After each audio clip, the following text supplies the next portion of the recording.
చేసావుగా చుట్టూ మందు పాత్రలున్నాయి. అడుగు ముందుకేసావో పిప్పైపోతావు. మర్యాదగా నా వరాన్ని నాకు అప్పగించి నువ్వు లొంగిపో. నీకు క్షమాభిక్ష పెట్టిస్తాను. అరే వీడేంటి మందు పాత్రలంటే దీపావళి టపాసులు అనుకుంటున్నాడా? వాటి పవర్ ఏంటో చూపిస్తే కానీ మన దారికి వచ్చేలా లేడు.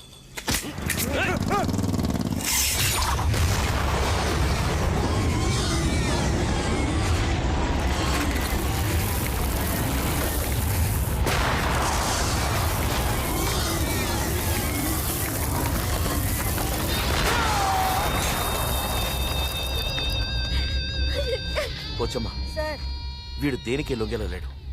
నేను మాటల్లో పెడతాను, నువ్వు వాడిని షూట్ చేసేయి. వద్దు సార్, పొరపాటానికి బుల్లెట్ తగిలి మందు పాత్ర మీద పడ్డాడు అనుకో, మీ వరం కూడా తుకడలు అయిపోతుంది సార్. వద్దు, అలా అవ్వకూడదు.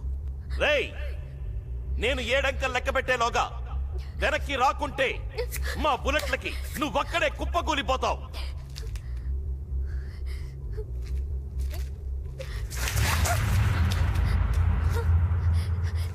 ఇప్పటికైనా బుద్ధి తెచ్చుకో. మా ప్రేమ ముందు ఓడిపోయినని ఒప్పుకో, లేకపోతే అనుభవిస్తావు. అదేదో ఇద్దరం కలిసి అనుభవిద్దాం రా. 1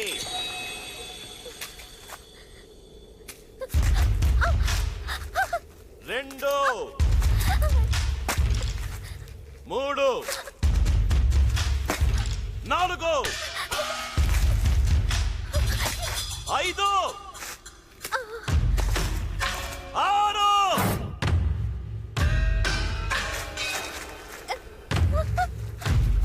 7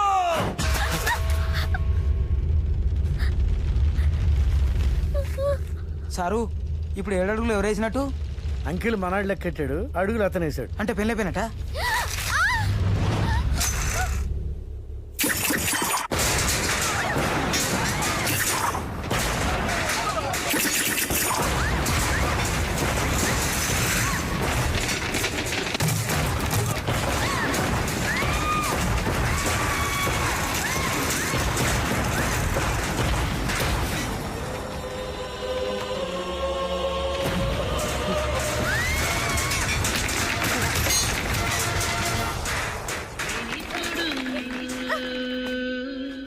వీణ్ణి బతకనివ్వను. సార్, ఏయ్! అమ్మా బాంబు మీద కాలేసిండు.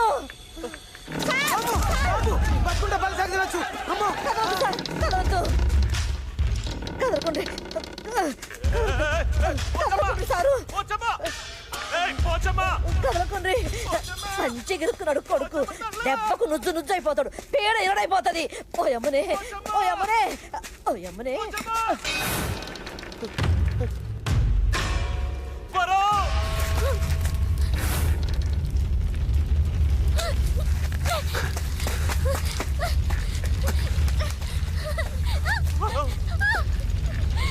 ప్రేమ, దోమ, వంకాయ అన్నావుగా, చూపించు. దర్జాగా నడుచుకొచ్చేస్తాడు. అక్కడుండు, అక్కడ.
సినిమాలో నీకు భిక్షంగా ఎందుకు పడేస్తున్నానో తెలుసా? ఈ క్షణం నుండి నేను ఇచ్చిన ఈ బతుకుతో క్షణక్షణం చస్తూ బతకాలి. స్టూడెంట్లు రాజకీయాల్లోకి వస్తే ఏ గతి పట్టిస్తానన్నావో నీలాంటి రాజకీయ గూండాలకు కూడా అదే గతి పట్టిస్తాను. ఇప్పుడు మొదలవుతుంది నీ అస్సలు పెళ్లి.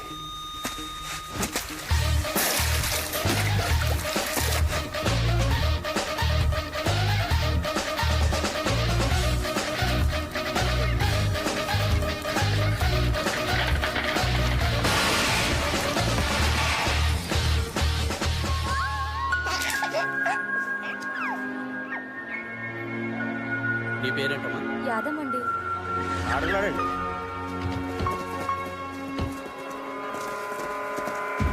రేయ్, నమస్కారం సార్. ఎక్కడ్రా సిద్ధార్థ?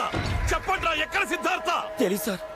చెప్పండి. సిద్ధార్థ్ ఎక్కడ ఉన్నాడో మాకెలా తెలుస్తుంది సార్? రేయ్, ఒక్కటి కూడా వదిలిపెట్టకండి. కుళ్ళబడి చెండా కొడుతుంది.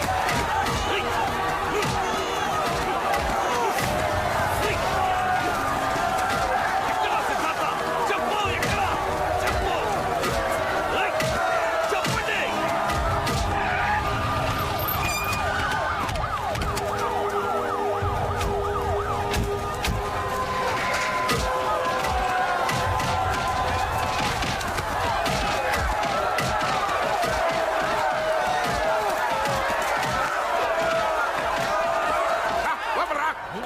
ఏమైందిరా నీకు? నీకేమైనా దెయ్యంగాని పట్టిందంటరా? నువ్వేమైనా మామూలు మనిషి అనుకుంటున్నావా? హోమ్ మినిస్టర్వే. నేను కాదు, నేను మినిస్టర్ని కాదు. నేను రాజీనామా చేశాను. నేను ఇప్పుడు పప్పు యాదవ్. చేశానవా? పప్పు యాదవ్. ఓడి రాజీనామా విఐటి. సార్ ఇదిగోండి సార్. అసలు ఈ రాజీనామా నేను యాక్సెప్ట్ చేస్తే కదా. నీ బోడి మంత్రి పదవి నా చేతుల్ని కట్టేస్తోంది, నా శక్తిని చంపేస్తోంది. వారని బండ బడ. నువ్వు గొప్ప లీడర్ అని చెప్పు కదంట్రా. అయ్యగారిలో అందరినీ ఒప్పించి మరీ మినిస్టర్ గా కూర్చోబెట్టానా? యో, నేను నా పొజిషన్ లో సేఫ్ గా ఉంటేనే నీ పొజిషన్ సేఫ్. చూడు, లేకుంటే నువ్వు కట్టడాల ఇంతే. నీ ఎమ్మక్కడ మన ఆగరా. ఇక పిచ్చిగా పడుతుంటరా. ఇదిగో, పాలిటిక్స్ అంటే ఇంతేరా. పబ్లిక్ సింపతి కోసం నేను ఫార్మాలిటీగా విజిట్ చేశా అంతే. అర్థం చేసుకో. పదవి చేతులు లేకపోతే పబ్లిక్ కే తిరగబడతారు. నా ప్రతి politics politics politics politics. Siddhartha Siddhartha Siddhartha.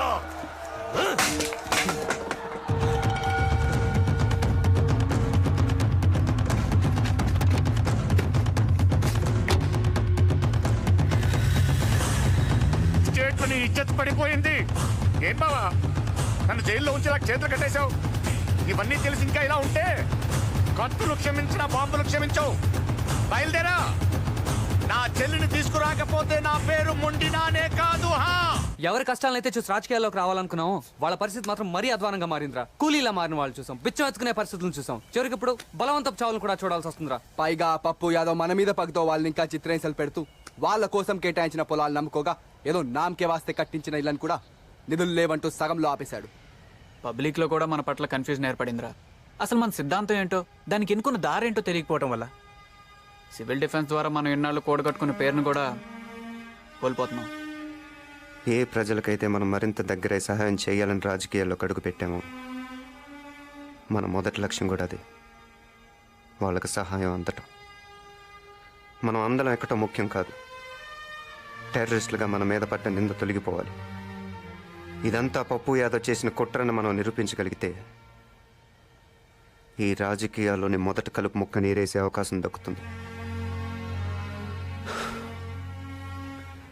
అసలు ఆ రోజు క్యాన్వాసింగ్ మనం అద్దెకి తీసుకున్న సుమో ఎవరిదని ఆరా తీస్తే ఏమైనా ఆధారాలు దొరకచ్చు.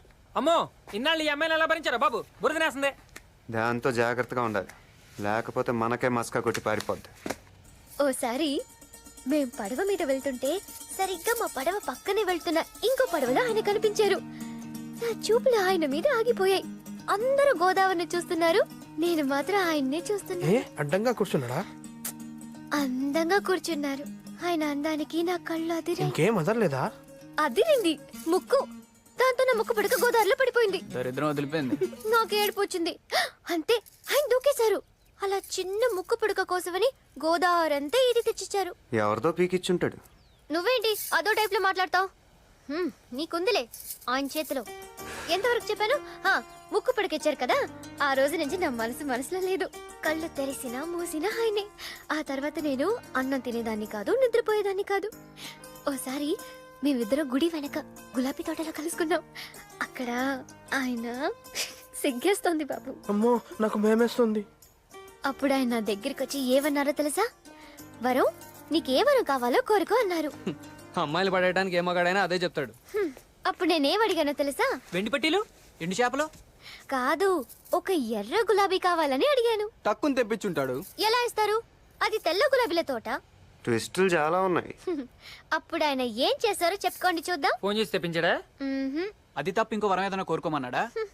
మీ ఆలోచనలు అంత దాకానే వెళ్తాయి, కానీ ఆయనలోని ప్రేమికుడు తన ప్రేయసి కోసం ఏం చేశారో వినండి.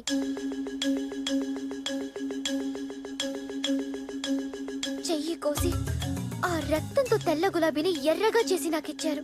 ఎవరు చెయ్యి? ఆయనే కోసుకున్నారు. ఊరుకో, రక్తం కంటపడితే తప్ప నిద్రలాడు, ఎదుటాడు పీక్ వస్తే తప్ప పడుకోడు, ఆడు చేయి కోసుకోవడం ఏంటి? ఆయన మనసు మీకెప్పటికీ అర్థం కాదు. తను కాలిపోతూ లోకానికి వెలుగిచ్చే కొవ్వొత్తి లాంటోడు. కనీసం ఆడికి కొవ్వు ఉందన్న ఒప్పుకున్నావు. మీరు నమ్మరు. నీకు పిచ్చానుందా? నమ్మరు. అవును, పిచ్చే. ప్రియుడి ఎడబాటు భరించలేకపోవడం పిచ్చే అయితే నాకు పిచ్చే. నచ్చిన వాడి కోసం బాధపడ్డ పిచ్చే అయితే నాకు పిచ్చే. తన గురించి ఆలోచిస్తూ రోజులు గడపడం పిచ్చే అయితే నాకు పిచ్చే. పిచ్చే పిచ్చే పిచ్చే నాకు. సరే సరే ఒప్పుకుంటున్నావు, నీకు పిచ్చే.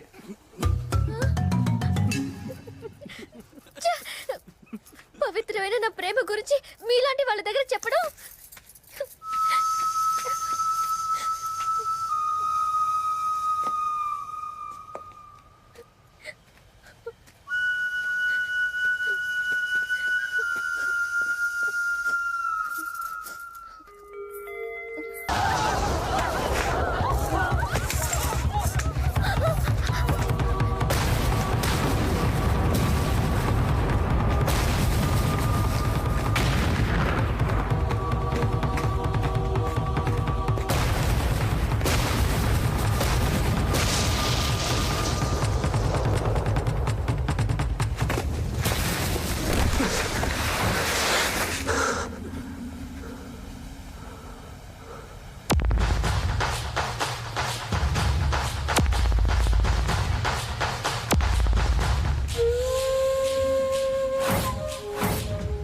వానాకాలంలో గొడుగు కావాలి, ఎండాకాలంలో నీడ కావాలి. ఏ కాలంలోనైనా ఒక్కడిని లేపేయాలంటే ఈ మొండి నాని కావాలి.